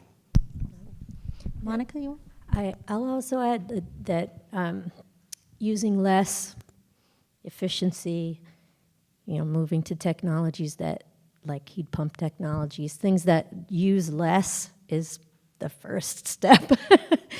Insulation, you know, reusing things. And then you get to how, okay, so now what's left and how can we cover that? And I absolutely know that owning an EV over time absolutely produces less carbon emissions in manufacturing and usage over its lifetime than a gas car. So I know which one's better right now, and I know that we have 5 to 7 years to lower our global emissions. So we're working on 5 to 7 years of freight train, like how can we do this now? And we're perfecting and making these technologies better. I love the zinc batteries. I'm all into that because same reason, they're indefinitely recyclable and long duration, and lots of, you know, new technologies are gonna continue to be developed as the market wants them. So we're on a trajectory now, hopefully, I think. We have questions from the audience. Just a comment on EVs. I read an extent because I have this intense exchange with other people about EVs. I have been driving 100% electric cars for 12 years, and so there's a study that's very in-depth. It escapes my mind what the where it's placed, but I will submit this to people so you have the answer. After 120,000 miles, an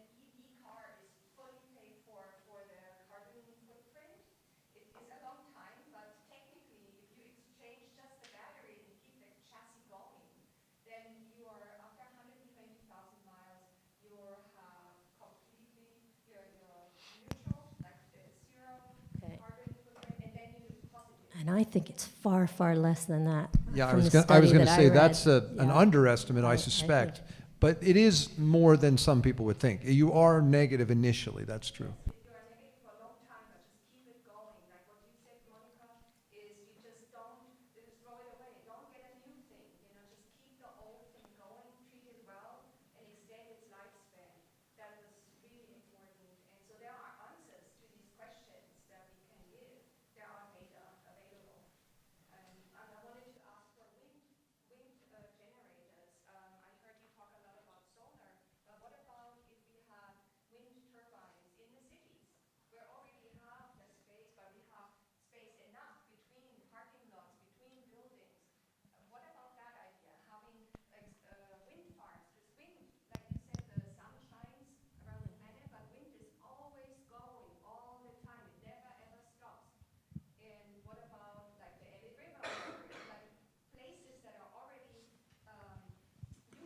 Why not just raise wind? Karin, it's my turn.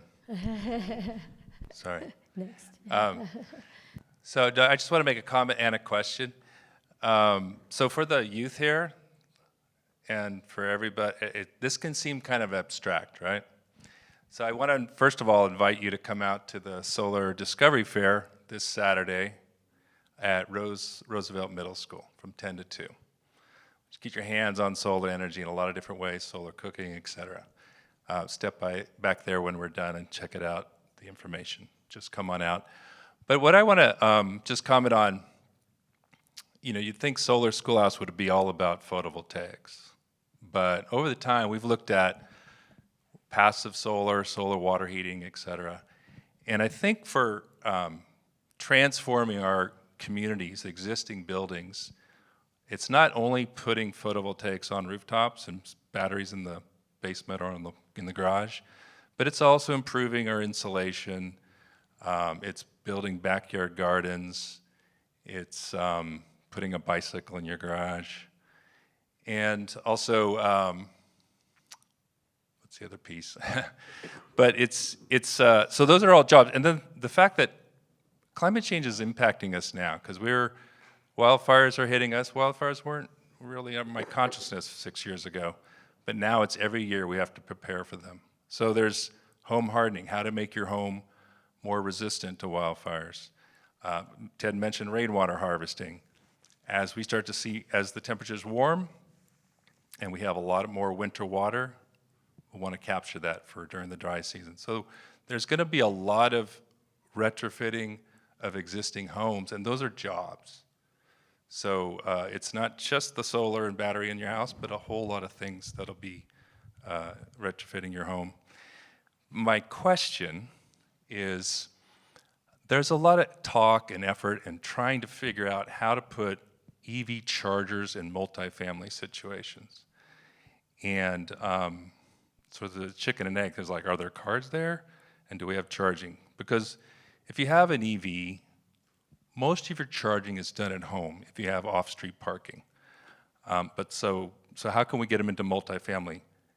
But I guess this is for Ted, is sort of how far away are we from bidirectional VGI, V to grid in that situation, so that we make them V to G compatible right away as we start to solve that multifamily situation here in Glendale? Because that's sort of being discussed, being chewed on. If you either make it, I'll let you answer the question. You raised so many good points, Tor. Sorry. But the V to G or the VGI is right on our doorstep. The Nissan Leaf has had the bidirectional inverter on board for years, which was really ahead of the pack. And now, we've just, we advise a lot of school districts on solar and storage and now electric vehicles, electric buses. All of the electric buses that are funded by the California Energy Commission are all V to G capable. So Bluebird buses and Thomas Built buses, and all those buses now have been forced to, be set up for V to G. So that we're getting there. Is it 5 years out? Again, there's been amazing demonstrations in Europe of V to G. There's even a big stadium that's being built in the Netherlands that everybody that comes to the stadium is going to plug their car in when they get there, and while they're watching the game, The cars will be powering the stadium, right? You get a discount on your ticket. So this is all happening. I was just back in New York with a really good buddy of mine, and we were talking, is this big transition 3 years out, 2 years out, 5 years out, 10 years out? And when I'm talking about the big transition, everybody has an EV. Well, now, what's the best-selling car in the world right now? Right now, Tesla Model Y is the best-selling car in the world. Right? That's pretty incredible. The best-selling car in the world is an EV. You go to places like Norway, the majority of new cars are being purchased are EVs. In California, it's about 20% at this time, somewhere in that range. So things are moving really, I think things are really moving incredibly fast. I remember when I worked at the Los Angeles Department of Water and Power about 20 years ago, and I was frustrated that we hadn't changed out all the traffic signals, right?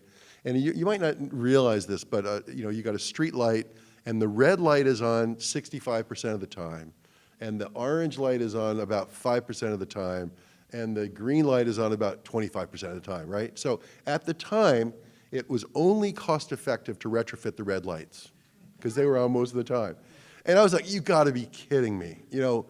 This is ridiculous, right? And now, guess what? Every single street light is being converted, and we're seeing LED lights. We've been retrofitting school districts, every single light, every stadium light, every light. So these transitions are I guess we're at a tipping point. We're close to that tipping point. I think within 5 years, everybody in the room will be driving an EV. And I think we'll have vehicle-to-grid integration. And if we get our act together in Glendale, we should have a V2G project here in the next couple of years. Isn't it true that the new Ford F-150 pickup, one of them is going to do this, or no? Well, it's set up to connect to your home, and you have to set up an inlet outlet. So it is set up to power your home. Right. So I mean, it's a huge battery, maybe more than most people need. I think 150 kW. I mean, now that I have one of these cars, I mean, I have. We just bought a used Ford Fusion. It's not one of the sexy newest ones, but it gets 25 miles roughly on the battery pack. And even as someone who teaches about this stuff, it was abstract to me. I didn't have one, and I worried a little bit about charging. And even after we bought it, I thought, well, I guess I got to get a level 2 charger. Well, it has a tiny battery pack. It has a 7.6 kilowatt battery pack. It means if you plug it in about 7 hours on the little 110 volt outlet, it's charged. And we leave it plugged in a lot more than 7 hours. And I realized that even if I had a car with a longer range, I plug it in every night for 10 or 12 hours, that the hurdle I was imagining for charging isn't really an issue until I'm taking a long trip. And most people, myself included, have another car at the moment. So, I mean, I realize there is an issue with long distance travel on these charging, and it needs to go both ways, and it's really exciting that the cars could be the batteries for our community. But for the hesitancy that a lot of people have to even buy one of these cars, I don't think I need even a level 2 charger personally. And that's something I just didn't realize till I was playing the game,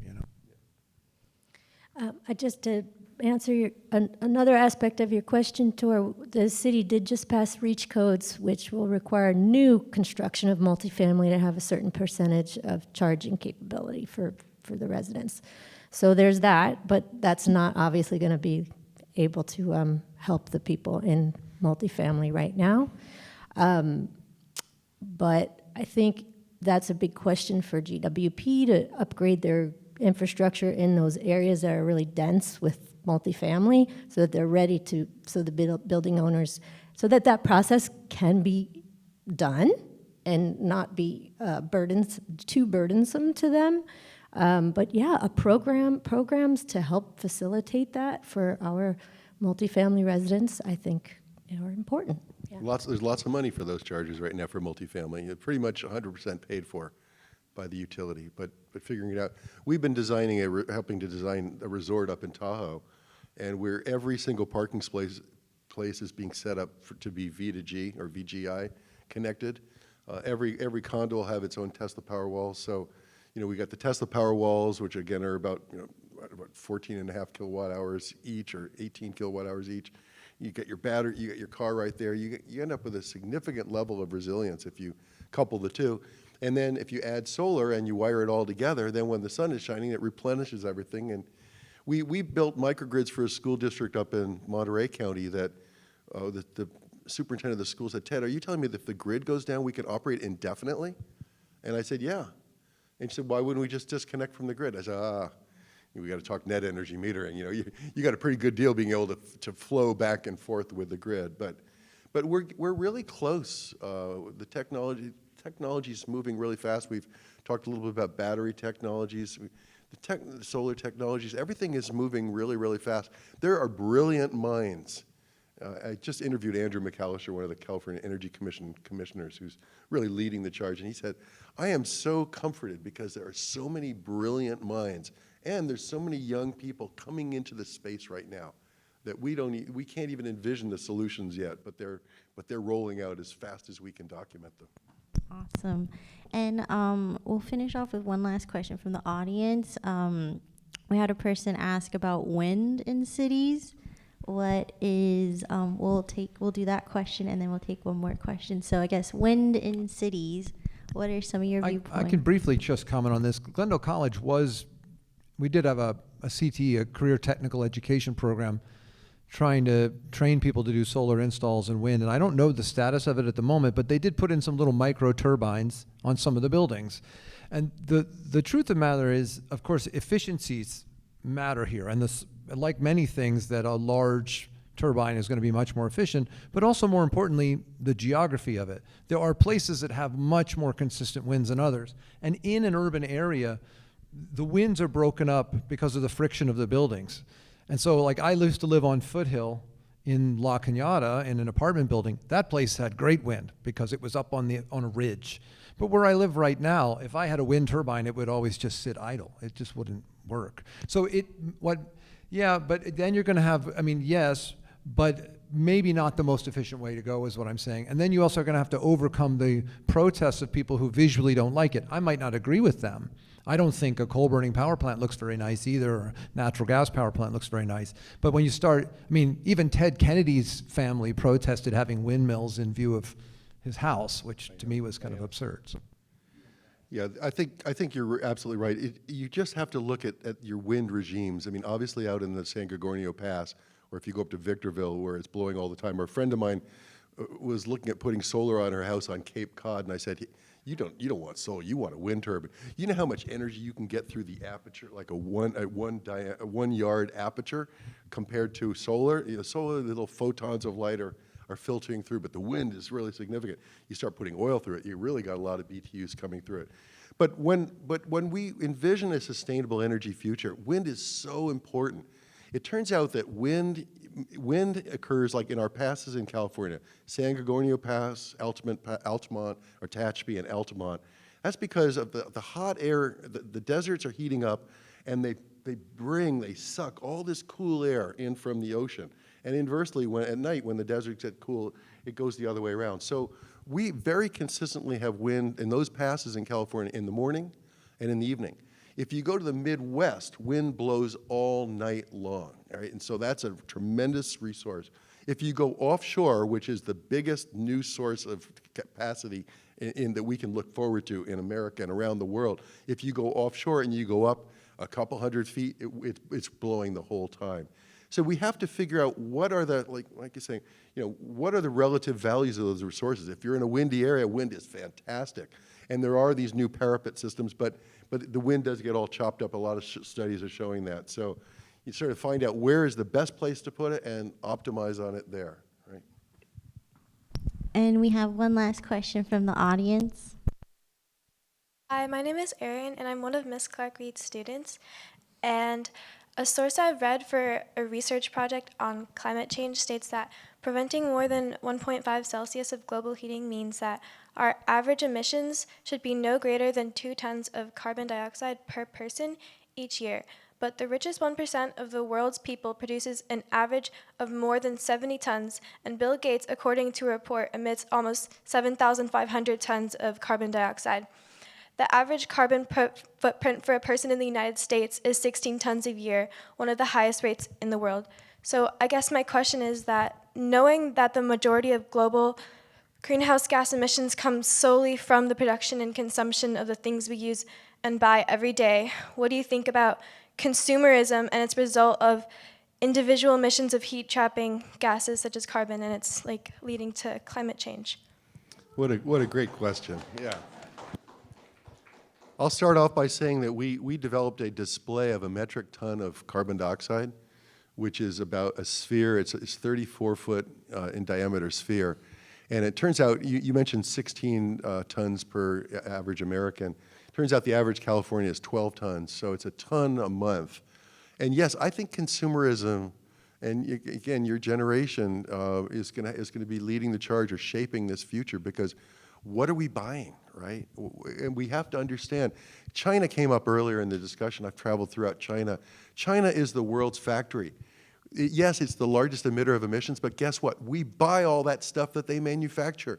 Those are our emissions. Those are not Chinese emissions. So we need to become very conscious of what we call the upstream effects, what we call the scope 4 emissions, where what does it take to develop a product? What does it take to develop a pound of beef? What does it whatever it happens to be, and to start to realize that there are very significant consequences of mining materials, refining materials, manufacturing, shipping. The consumer uses it. Boy, sometimes consumers just get tired of it after a day or two. They throw it away, right? And then you have to think about all the downstream effects as well. So I think that it's alarming, isn't it, to realize how energy intensive, how carbon intensive our life here, our first world life is. And we have to be, there's another metric that's like, if we could have a 1 kW per capita society, global society, that's an energy metric as opposed to a carbon metric. But we're going to have to kind of come to terms with this, that this gross overconsumption has gross consequences. And it's not just about, cash. This is about the quality of life and preserving the planet for the next generation. Monica, do you have something to add? Shared transportation, biking, multimodal ways of getting around where you're not using your car need to come into play, living in places where you can walk to things, where you can buy things near where you live. But doesn't it feel just awful when you have to throw something out? I hate doing it, but can we buy things that last longer? Maybe they cost a little more, but you just can keep it forever or a really long time. Glendale has some fix-it clinics coming up, at least one, and that is very exciting to bring in that old thing that stopped working, but maybe just has one little part wrong with it. There's legislation in the state right now that would make it easier to actually right to repair. These kind of things, I think, are also part of the solution. Finding ways to reuse, repurpose, and use less. And I ask every young person here to model this, like make it cool, because I have a teenager and I can tell you it's not easy. But if it becomes cool to have these habits and think this way, that makes such a big difference, because then other people want to be like you, and sustainability becomes a normal thing to do. And you're not some weirdo when you, bring your water bottle or whatever. Right. Can I add just a little bit to that, just briefly? I know we're out of time, we're almost out of time. But this is a real challenge. I think it's a good question, because we're social creatures, very much so. I mean, how we behave, all of us, tends to be largely based on how we think people around us want us to behave.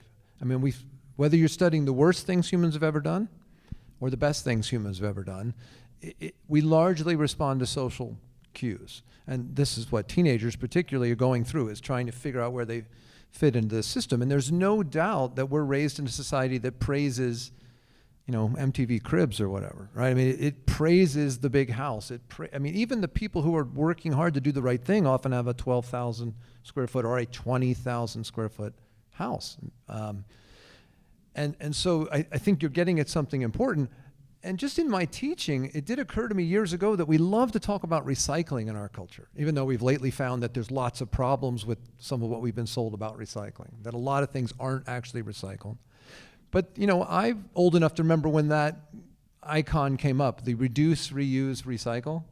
And Americans love to focus on the recycle because that lets us keep shopping.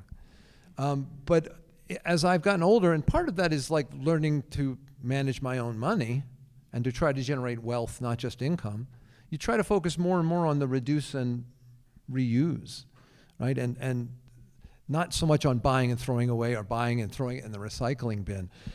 But I think it's a challenge to just kind of, for us to say, well, everybody should have a 30-year-old belt like one I regularly wear. I have one belt I've been wearing for 30 years.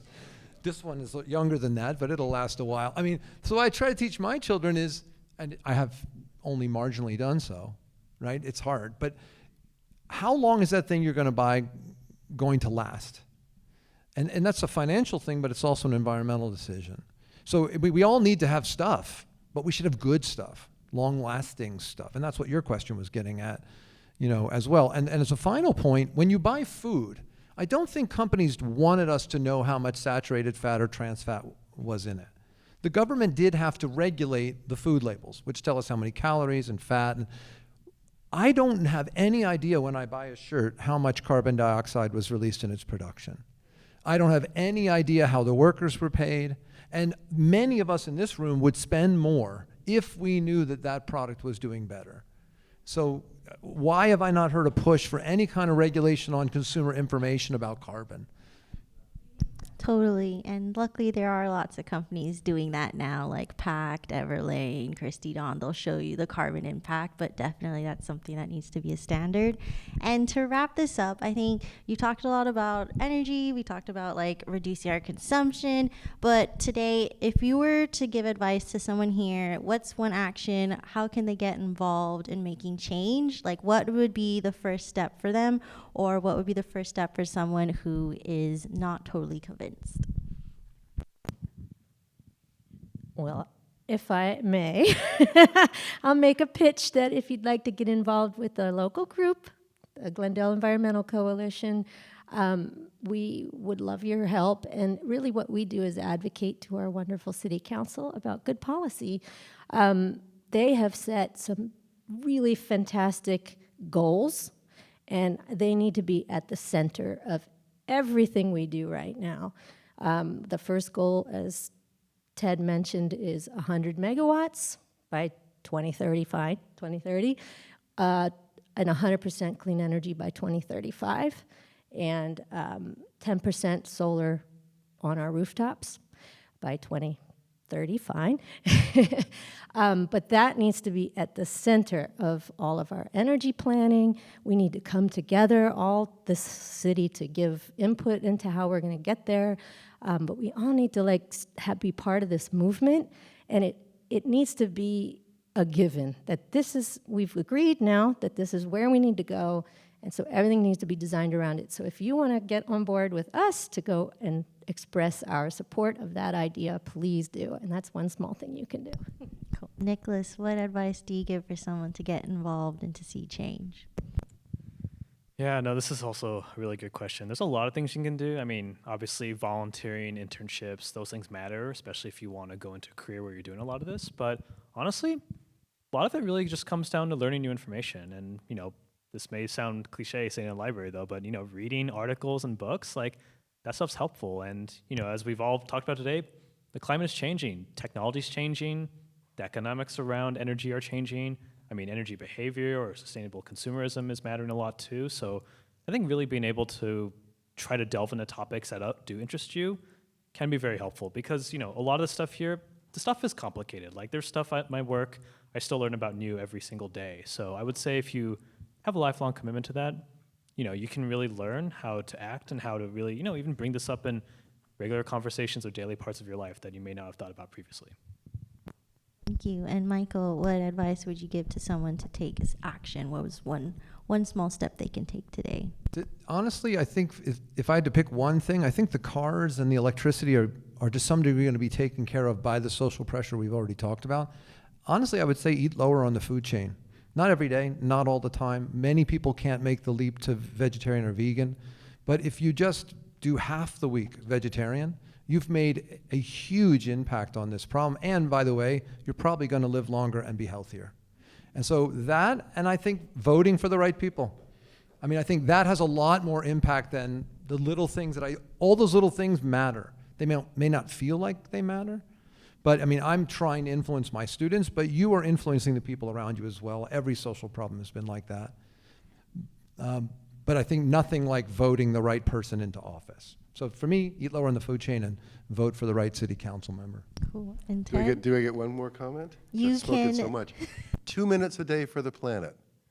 A good friend of mine up in Toronto wrote a book about 2 minutes a day for the planet, and you think, what does that mean? Well, it's just those split decisions, you know, that you're making when you're out buying something, or when you're about to eat something, or you're about to drive somewhere, and you think, if I make a list, or if I plan right-hand turns when you go out driving, you start thinking about, you put that together, oh, that saves a lot of time and energy. So just thinking about it as being a small thing, 2 minutes a day for the planet, about the amount of time that maybe you floss your teeth.